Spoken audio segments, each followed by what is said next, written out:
Balik na lang tayo, wala tayong nakitang deer.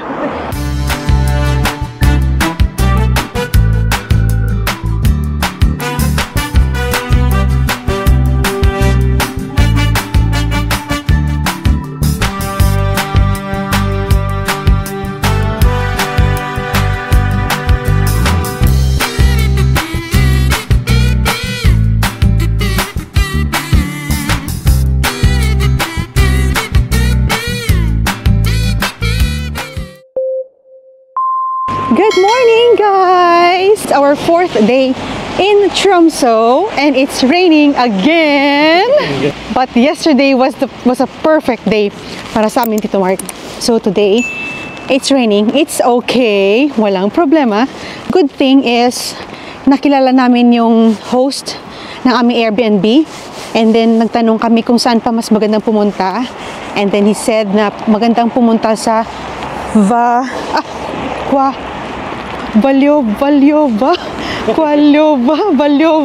Basta K-V-A-L-O-Y-A. Ganon. So, itatype ko dyan yung name. Kasi sabi niya, you will see daw na gumagala ang mga reindeer. So, samahan nyo kami sa aming adventure today.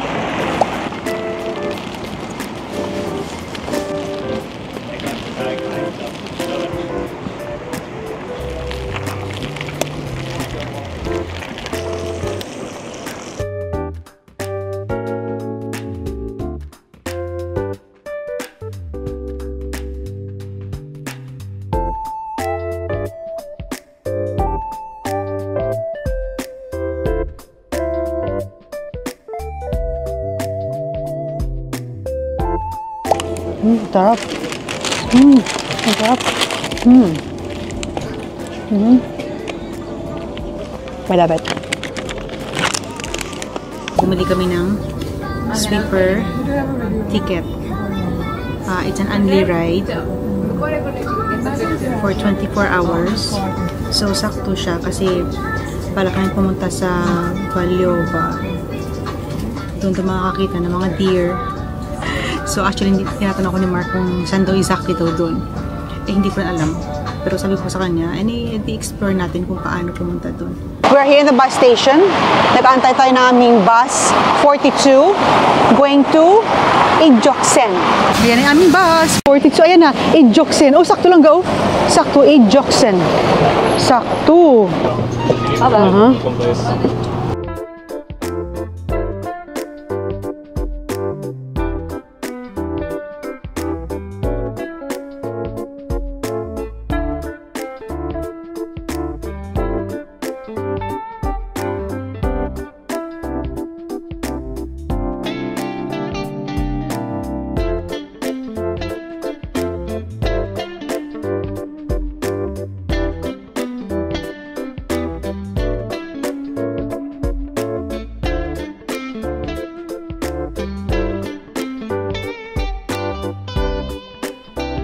Haba ng tunnel.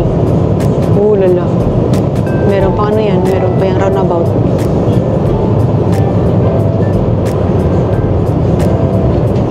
Roundabout straight or roundabout left. Ay no, Valyova yan. Valyova. Valyoya pala. Valyoya. Ganun. Grabe yung layo pa. Tintuman ko. Grabe, no?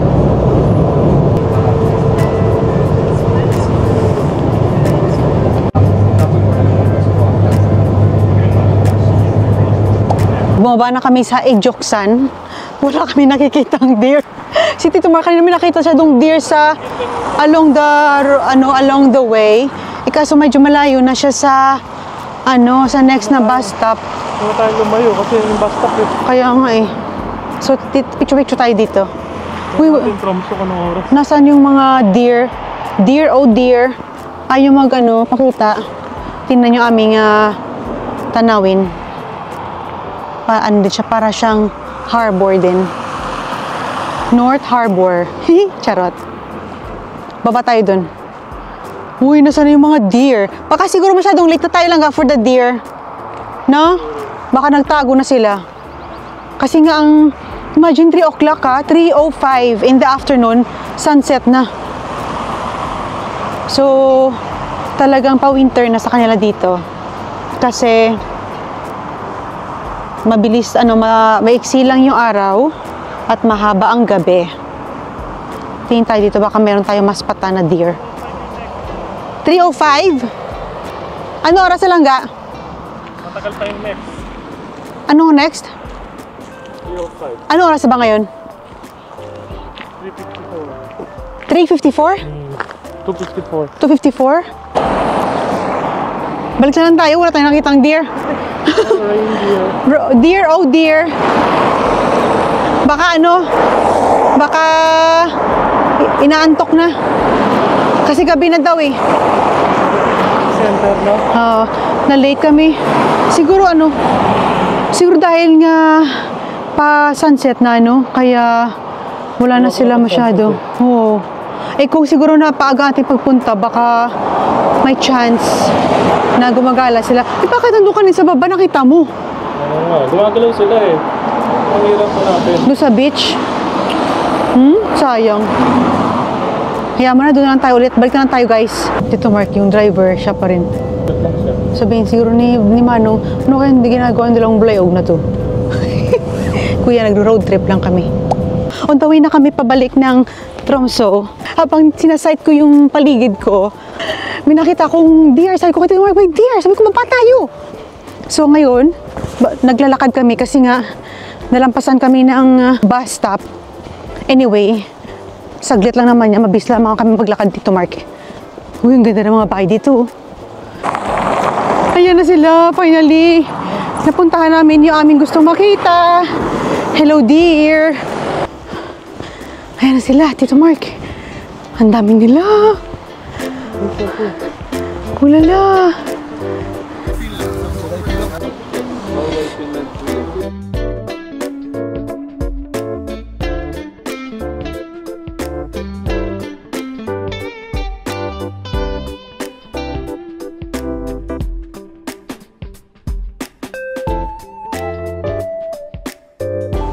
Tinayisa, ang kulit doon. Grabe ang antler niyo. Ang laki Tanong ko nga si tour guide, ito ba yung ginagamit sa reindeer sledding? Sabihin niya, wala ka naman sa tour namin.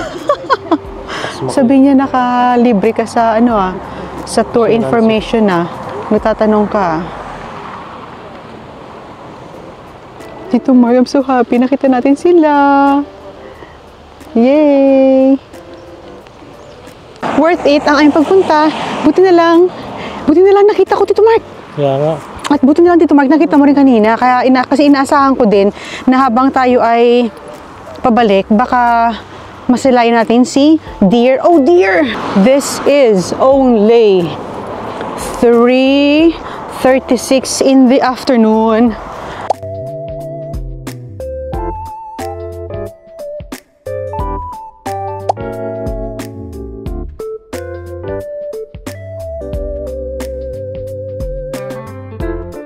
Good morning, guys! It's our flight to Oslo. And naka-ready na kami, Tito Mark. Bye-bye. Say bye-bye to our room. Basta na. Ate Ilaw. Bye-bye to our room. Wala na kaming naiwan. Bye-bye. So, ready na aming gamit. Pero now, it's only 10:54. Aming flight is 3 p.m. So, anyway, guys. Let's go to Oslo! Bye-bye.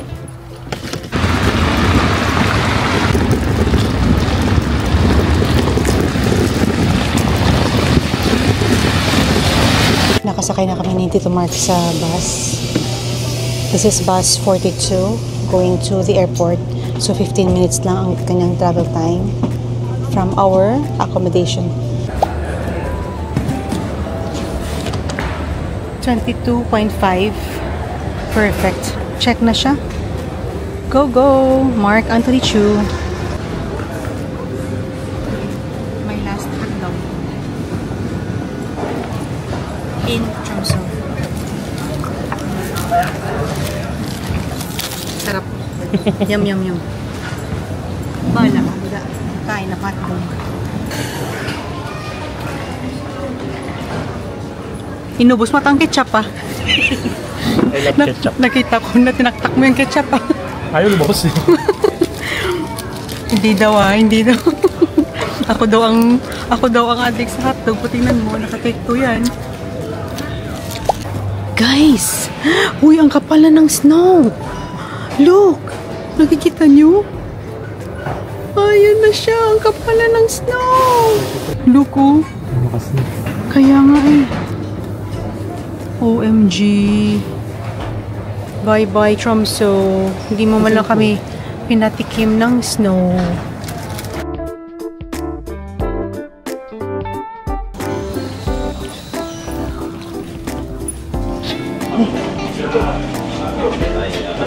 Bye-bye. Ayun na. Ayun na. Bye-bye. Delayed ang aming flight. Imbes na 3 o'clock kami aalis. 3:36 na. Ngayon pa lang kami aalis ng Tromso. Bye, Tromso. Hope to see you next time.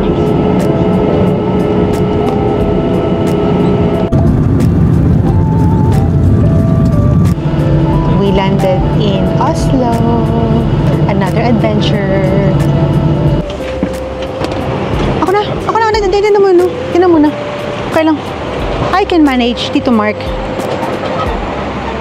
Welcome to Oslo!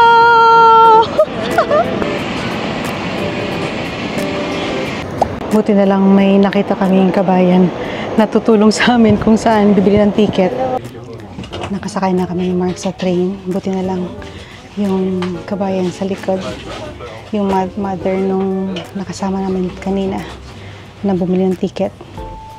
Tumulong sa amin para makabili ng ticket. Vlogger ka pala. Small vlogger lang po. Saan yun? YouTube ba? Opo. Sila po yung tumulong sa akin. Name niyo po. Name niyo po. Hi po, I'm Rowena. Tita Rowena. Hello po. Hello po, Ano po? Heyna. Heyna. Hello po. Thank you sa pagtulong sa amin. Papalo ko Tita Joy in Dubai po.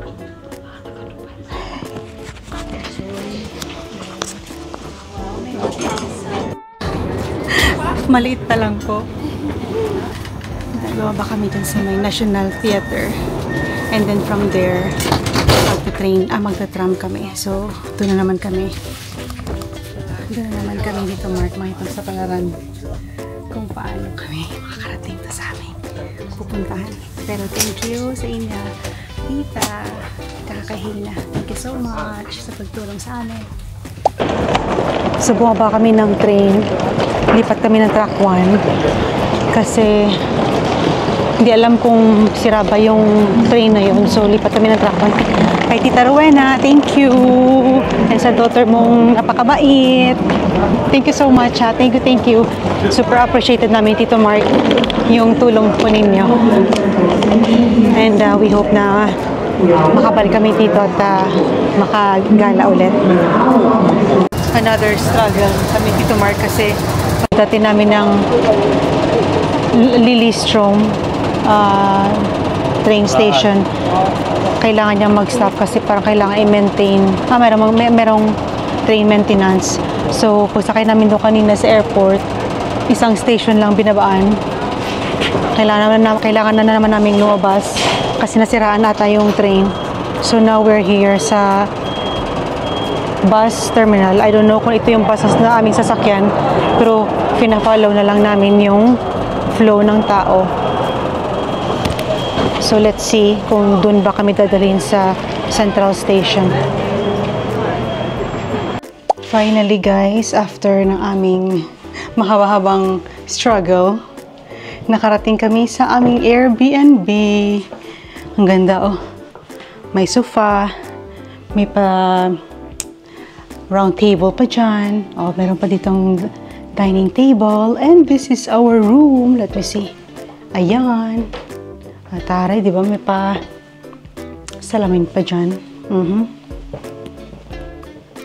And then, this is our kitchen. May malaking fridge. Let me see. A freezer. So, I think everything we need andito naman siguro. And this is our toilet. Diba? Perfect naman yung size. Sakto lang sa amin dito, Mark. May washing machine. Pero, hindi na kami siguro. Ay, ano to? Washing machine ba to? Nakalock. Wala na yun siguro. Hindi ko siguro pwedeng gamitin yun. Ha? Hindi natin sinabi, no? Hindi naman sinabi. Oo nga, sabi niya kasi wala daw laundry service. So, syempre, pag nasa Europe tayo, walang AC. Magbubukas lang tayo ng bintana pag tayo inaiinitan. Ito. Ha? Tapos ano pa? Eh, di buksan na lang natin. Matulog. Safe naman yan siguro, no? Safe ba yan? No? Buksan na lang namin pag matutulog kami. Bukas naman siya. Wala mga akit ang baba. Kaya nga eh. Pero guys, in fairness, malayo kami sa bus station. Ang layo na aming nilakad. Eh, but it's okay. What to do? Ganun talaga, hindi naman namin alam kung perfect pa yung location na nakuha namin. Pero, magkano ba ito lang ga? Itong 3 nights namin is 957 dirhams. So, it's like 319 per night. So, now it's 8:50. Uy, grabe, 8:59 na ng gabi. Ang bilis ng oras. Paano kasi guys, na ano kami na-delay kami sa train, una-una sa train. Pagdating namin doon, yung sinakyan naming train na tinuro sa amin ni Tita Rowena, para kami na-stuck doon. Shoutout kay Tita Rowena, tsaka kay, hala, ano name ulit nun? Hayen? Hayna, sorry. Hi, Hayna. Thank you sa inyo. Thank you, nadaling Naturuan niyo kami paano. Oo nga eh. Sana okay kayo. Kami okay na rin. Ang tagal nga lang kasi from paglabas namin ng train at was tinuro ni Hayna na maglumipat kami ng track 3 ba yun? O lumipat kami ng ibang train. Tapos hindi namin in-expect na from Lily Storm magsa-stop siya ulit at parang doon mag-terminate ang train kasi nga parang may sira ata, mayroong kailangan may train maintenance. Tapos lahat ng pasahero na stuck doon sa terminal bus na provided nila. Actually, hindi nga namin alam kung doon ba yun. Pero nag-go with the flow na lang kami. Kasi lahat naman ng tao parang kailangan pumunta ng Central Station. And then from there, tinanong namin yung bus driver kung yung bus na ba yun, papunta ba siya ng Central Station. Hindi niya rin alam. Kasi sabi nga niya, nobody helped you. Tapos, lahat sabi wala. So, from bus stop, binaba kami sa, ewan ko kung station na naman yun. May pinagtanungan na naman kami kung saan kami makakasakay papuntang Central Station. And then sa bus, sakto lang na parang 1 minute or 2 minutes tumakbo na naman kami ni Mark. Papunta sa bus stop, nakasakay na naman kami ng train. Pero guys, I'm really sorry. Well, hindi kami nagbayad sa bus. Kasi wala talagang chance. Hindi namin alam kung saan kami bibili ng ticket, nandun na yung bus. Tapos may itinuro si Tita Rowena na app yung router. Eh, hindi naman namin agad na na-download ko. Na-download ko, pero hindi ko agad na-navigate. So, wala pa kami idea kung paano gagawin. So, sabi ko nga, gusto ko, sorry, hindi kami nakapagbayad sa bus. Pero, buti na lang wala kami ng check at baka na-fine kami. Tapos, bumaba. Tapos, sabi ko kay Mark, at may isang binata. Sabi ko, ano bang bus stop pag pupunta ng Central Station? Tapos, tinuro na lang doon. Hindi ko alam kung baka siguro hindi siya nakakapag-English. Binatang Norwegian. Tapos, chinek lang ni Mark sa maps. Sabi, ang nakita niya doon, ang pinakamalapit na station sa amin is station. Hindi, theater. Ano ba yun? National Theater. National Theater. So, bumaba kami National Theater. Sabi ni Mark, 11 minutes walk. Papunta dito sa may Airbnb. Ito pa pala. Kung sana nag-express train kami, siguro na kanina pa kami nakarating. Kaso lang, gusto namin Tito Mark i-explore yung local train. So pag babalik kami ng Dubai, mag-express train na kami para dire-diretso na siya. So, I think that's all for today's vlog. Thank you for your time. See you tomorrow. Good night. Bye-bye. My chef, my palangga, my husband, and my chef. So, finally, nabuksan na rin na aming bigas. Akala ko babalik pa to ng Dubai, Tito Mark. Bumalik kami ng shirataki rice sa Dubai. So, ang kanyang steps daw, andyan no? Ano yan? Ratio is 1:1. 1 cup rice, 1 cup hot water. Cover for 10 to 15 minutes. After 15 minutes, it's ready to consume. Let me see, be. Aywa, be. Nasaan yung kutsara? Parang mukhang okay naman, ah. Shirataki rice. No calories. Ay, hala. Smoothie pala to. Akala ko kung ano, juice. Ay, hindi kakaiba. Ano to? Yogurt? Oo, kakaiba. Oh. Oh, parang yogurt. Yogurt nga. Manol. Akala ko juice. Guys, Yogurt pala. Namit. Shirataki rice. Hotdog sa Tromso, hotdog sa Oslo. Yeah. 15 minutes lang. Ay, oo, sarap din pala. Masarap din pala ang shirataki. Masarap din pala ang shirataki rice. Masarap ah. Parang sa ano? Jasmine rice. Ang gamit ko.